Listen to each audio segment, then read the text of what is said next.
Harden against Gordon. It's Harden with the drive.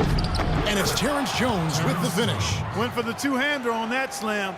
That's where the weight room comes into play, Kevin. I think some urgency from him there. Yeah, he's sensing this is a critical time in this game, guys. Well, the bottom third of the East usually gets pummeled by the West, and last year the Magic were definitely part of that group. And the wide open shot from Green. A three-pointer is right on target. Green's got himself going with the triple, his first basket of the game. The Rockets have gone 1 of 3 to start out the second quarter. And now the first timeout called here for the Rockets. As you said, it's hard enough playing the West as a low-end East team. And the Magic felt that last year. 6 total wins for them against the West. And the Magic making a change here. Westbrook's checked in. And a switch here also for Houston. Ariza's checked in. Let's go quickly over to Doris Burke for an update. Well, guys, Kevin McHale had some advice for the team in that last break. Their transition offense has to be a focal point, he told them. Points on the break are going to be crucial for the rest of this game. He told them also they should be swarming to the basket at the offensive end. He wants a lot of bodies inside. They're not going to wait for halftime. They want those adjustments to have an impact right away. Over to you, Kevin. And thank you, Doris. Here's Beverly following the basket by Russell Westbrook. Fires from 14. It's hauled in by the Magic. O'Quinn's got 4 rebounds now tonight.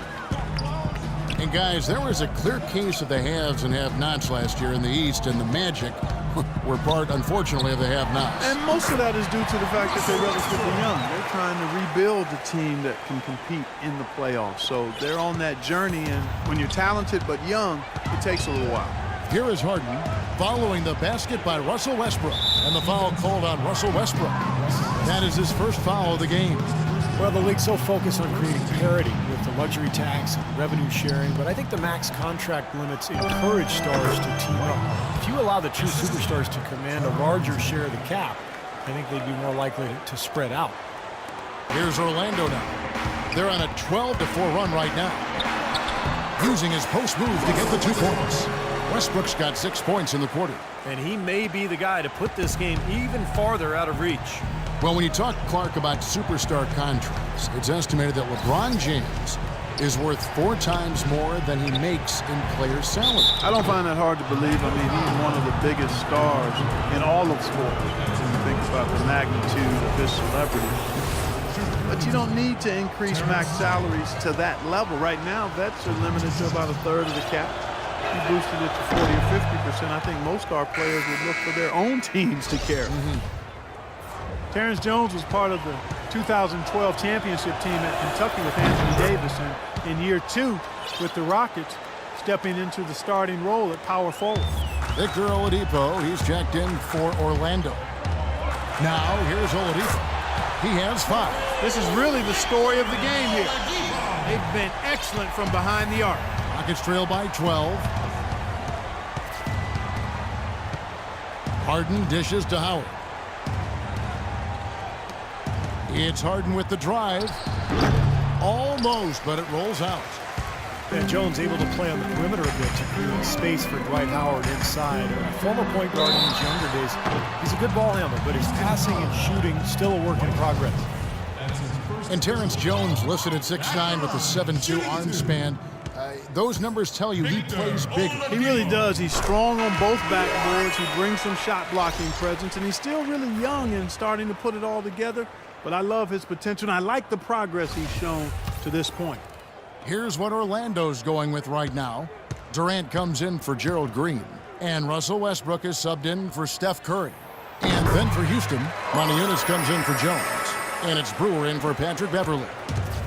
Victor Oladipo played for the same college coach as Dwayne Wade, and their games actually draw some comparisons. Both are 6'4", strong, huge wingspans, and explosive athletes with that ball handling ability.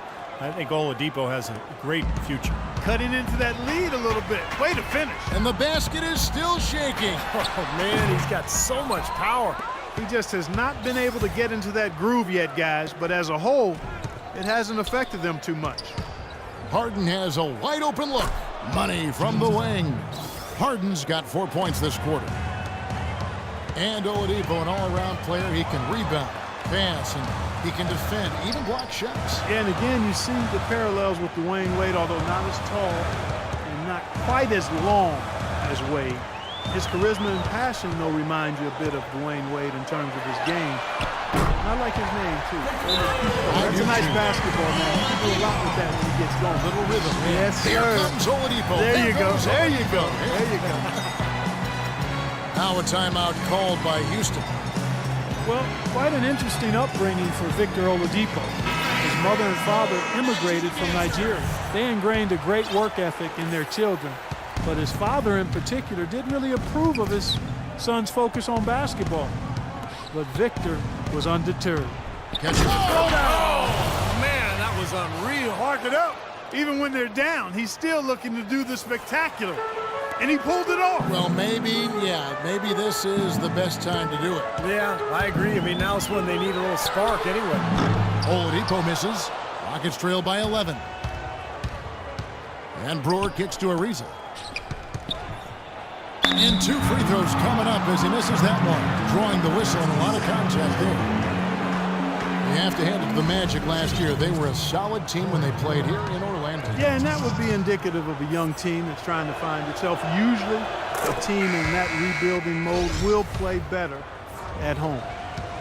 The Magic went closer to 500 than you would expect here at home last year with a 19-22 record. Better than a fair amount of teams in the league. And Orlando making a change here. Green's checked in. It's taken away by Brewer. Jumps up, and it's rejected.